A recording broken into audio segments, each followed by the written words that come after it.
Plenty of big names appeared on Modern Family over the course of its run. Sadly, not all of them are still with us. Here's who acted on the show that has since passed.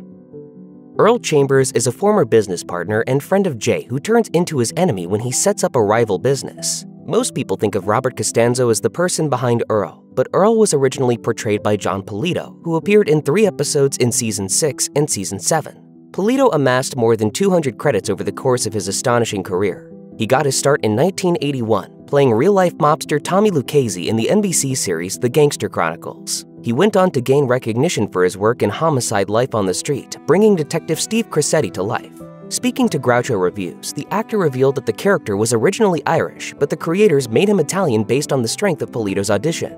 Fans of the Coen brothers know Polito well. He appeared in 5 of their films. They approached him about Miller's Crossing after seeing him on stage, and he would go on to appear in Barton Fink, The Hudsucker Proxy, The Big Lebowski, and The Man Who Wasn't There. In more recent years, Polito had a significant role in Big Eyes and voice roles in Batman: Arkham Underworld, Ultimate Spider-Man, and Tangled the series. He died of cancer in 2016. He was 65.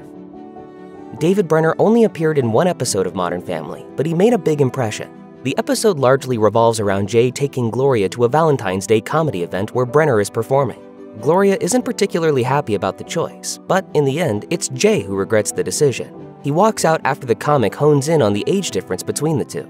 You don't have to worry about him cheating, that's for sure.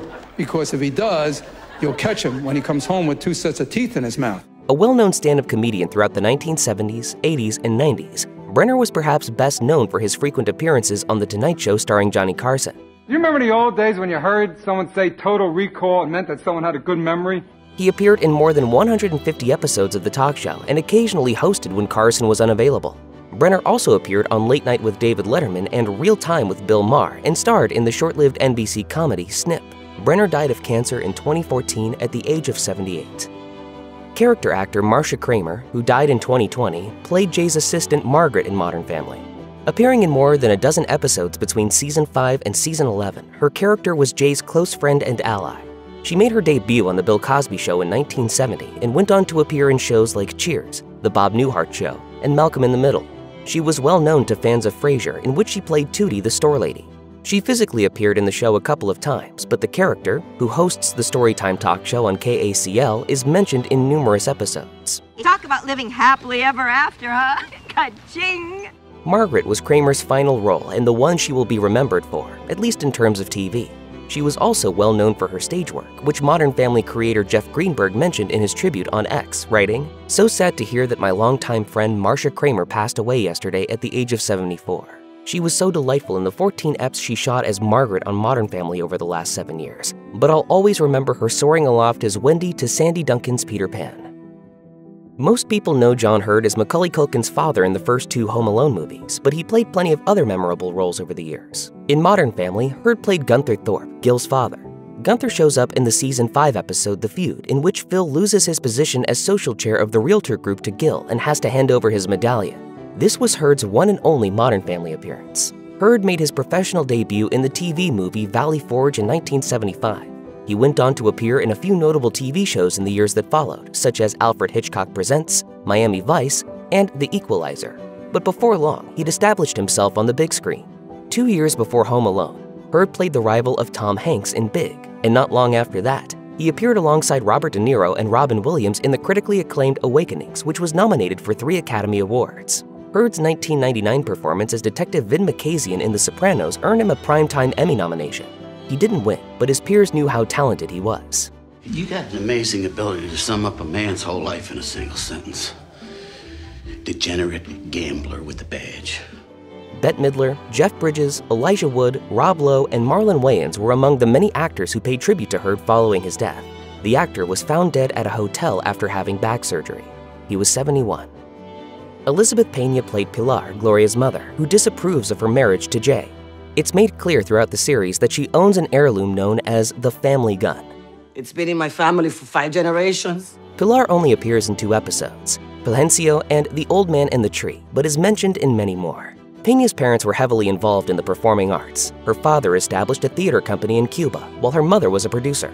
Her first role came in the 1979 film El Super, in which she played the teenage daughter of an exiled Cuban couple living in New York City. She went on to appear in shows like Cagney and Lacey, T.J. Hooker and Down and Out in Beverly Hills in the 1980s, as well as films like La Bamba and Batteries Not Included. Pena was perhaps best known for her turn as Detective Tanya Johnson in 1998's Rush Hour. She was also the voice of Mirage in The Incredibles. She died in 2014 at the age of 55 following a brief illness. John Cygan only appeared in a single episode of Modern Family before his death. He played the admissions dean of a private school in Season 4's The Future Dunphys. Jade takes Manny to visit the school, hoping to get him enrolled, but he's rejected after messing up his interview with Cygan's character. Active since 1990, Cygan made his screen debut in the television series Babes. A few years later, he landed the regular role of Harlan Stone in the Bob Newhart sitcom Bob. He would go on to play a sheriff in The X-Files and appear as part of the principal cast on shows such as The Commish and Space Strikers. In the years that followed, he made guest appearances in everything from Diagnosis Murder to Frasier, but Cygan was arguably best known for his off-camera work. Cygan was a veteran voice actor with big projects under his belt. He voiced Twitch in Toy Story 3 and provided voices for a bunch of other animated films, including Monsters University, The Lorax, and Minions. In the video game world, Cygan was known for providing the voice of Solidus Snake in 2001's Metal Gear Solid 2: Sons of Liberty and Canderous Ordo in 2003's Star Wars: Knights of the Old Republic, both of which were big hits. He died from cancer in 2017 at the age of 63. A veteran actor with over 300 career credits, Fred Willard was the man responsible for bringing the character of Frank Dunphy to life in Modern Family. He appeared in 14 episodes. Welcome home, Mr. Dunphy. Always a pleasure, Mr. Dunphy. Indeed it is, Mr. Dunphy. Place it there. Willard was always seen with a smile on his face and was constantly joking around with Phil and others. His character died of old age in season 11, bringing Willard's time on the show to an emotional close. A talented baseball player in his youth, Willard considered a career in the sport before pursuing show business. He spent time in the Army and was stationed in Berlin for a while, where he played for the regimental baseball team.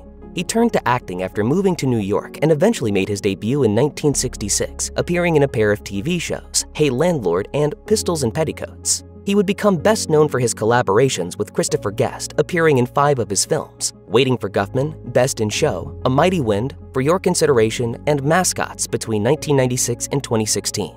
His performances in Modern Family earned him 2 Primetime Emmy Award nominations, adding to the 3 he earned from his guest role in Everybody Loves Raymond. Willard died of cardiac arrest in 2020 at the age of 86. Jackson Odell played Modern Family's Ted Durkis, a student who attends the same school as Luke Dunphy and Manny Delgado. He's something of a bully, taking advantage of the other kids and making a general nuisance of himself. In Season 1's My Funky Valentine, he steals Fiona away from Manny using a poem Manny wrote. Why would Ted say he wrote the poem if he didn't?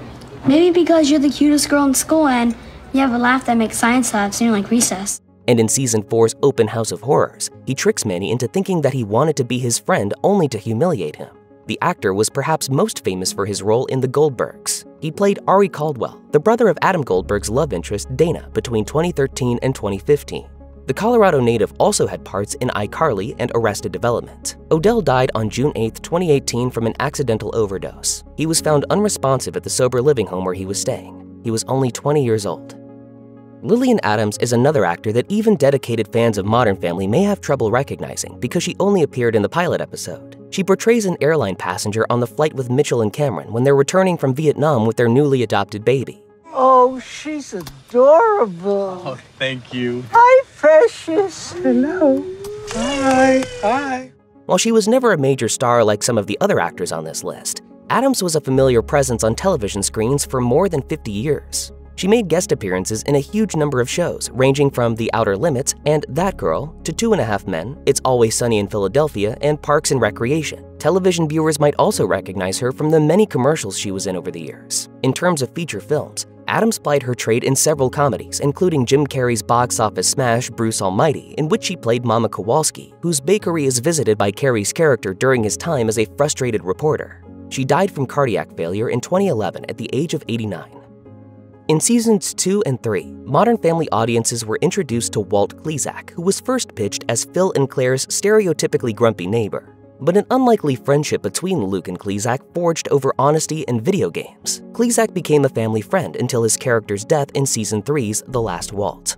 I can't even see the ballot without my glasses. I marked the wrong box. Next thing you know, I'll be married to a guy.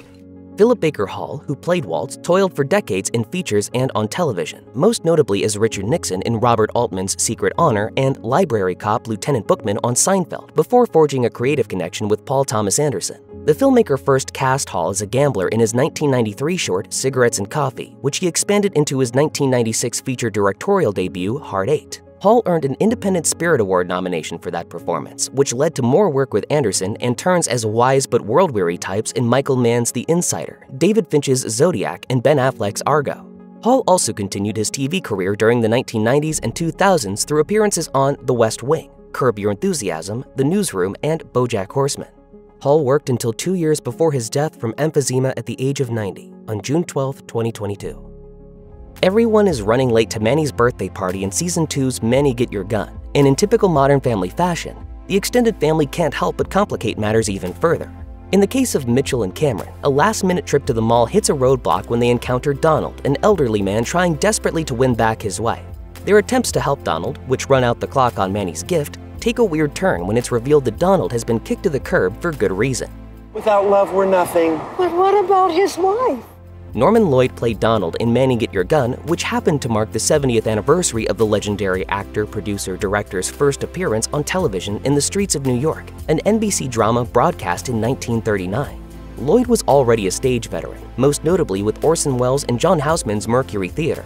Lloyd went to Hollywood in the 1940s to work with directors like Alfred Hitchcock, who cast him in Spellbound among other films, and also hired Lloyd to produce and direct his anthology series, Alfred Hitchcock Presents. Most modern audiences knew Lloyd from his 6-season run on St. Elsewhere as the kindly Dr. Auslander, or for character roles in films like Dead Poets Society or The Age of Innocence. He continued to act well into his 9th decade, logging guest roles on episodes of Star Trek The Next Generation and Wings, and in the 2015 feature comedy Trainwreck, his final acting appearance. Lloyd died at his home at the age of 106 on May 11, 2021.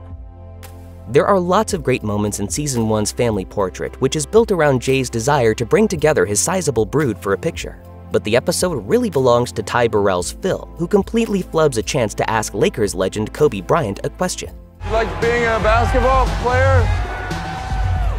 Serious? I choked. I didn't think you'd look up here at me. No preparation next time. Bryant was, of course, one of basketball's most legendary players, winning 5 championships during his 2 decades with the Lakers. His star status rarely dimmed during his time with the Lakers, even during a high-profile sexual assault case in 2003. Bryant retired from the game in 2016 and pursued other interests, including film production, which netted him an Oscar for Best Animated Short Film with 2017's Dear Basketball. On January 26, 2020, a helicopter carrying Bryant, his daughter Gianna, and 7 others crashed in Calabasas, California, killing everyone aboard on impact. On a family visit to Cameron's family's farm in Season 5's Closet Con 13, Mitchell finds himself in an untenable situation. Cam's elderly grandmother, known as Grams, played by TV comedy veteran Morgan Guilbert, is unaware of his sexual orientation, and for the sake of her fragile health, he's asked to impersonate a new, not particularly bright farmhand. The absurdity peaks when everyone is forced to take shelter from a tornado in the farm's basement. Guilbert played 2 unforgettable small-screen characters over the course of her 5-decade career. She was Rob and Laura Petrie's neighbor Millie Helper on 5 seasons of The Dick Van Dyke Show, and later played Fran Drescher's grandmother Yetta on The Nanny. Grandma Yetta! Yeah?